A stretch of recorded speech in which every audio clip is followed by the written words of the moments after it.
İmam Baqirin ən əsas rolu tarixdə bu oldu.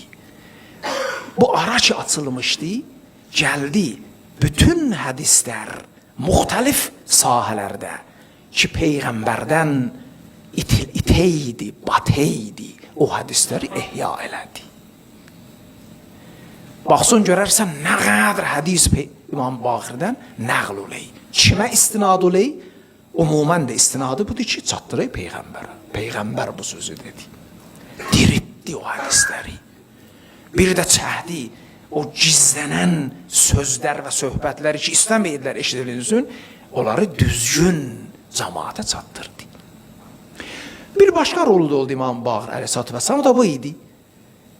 Bir zamandan sonra da çox gizlətmək olmaz ki bir şeyi. Yavaş-yavaş bizlər pası açılıydı bir hoqqanın. Cəmaat başladı ki, zat nə Peyğəmbərdən, onlar ki qədimdən qalaydılar. Qocalar zatlar çoxu da yadlarından çıxmış, onlara müraciət eləməyə.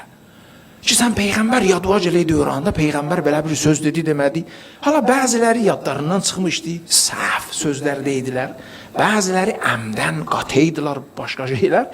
Bu arada bir teydə cəl eləyən, yalan düzəldən hədislər də törəndi. İmam Baqirin bir risaləti bu idi ki, bütün o yalan sözləri ki, yavaş-yavaş düzələydi Peyğəmbərin adına, bir dənə onların pasını açdı. Düzgün söhbətləri Peyğəmbərdən nəql elədi.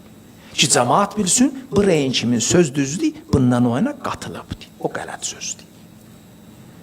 O da çox böyük rolu var İmam Baqirin bizim dini mərifətimizdə, nə bizim? Bütün İslam aləminin mərifətində. Düzdür, mümkündür əhl-i sünnət bizim kimin imam tanımayalar, etiraf eləməyələr. Vəli onun əzəmətinə, onun şəninə, onun böyüklüyünə, onun elminə bir kəsin heç sözü yoxdur. Böyük alimləri, o da çoxlu hədislər və çoxlu rivayətlər ondan əhl-i sünnət nəqli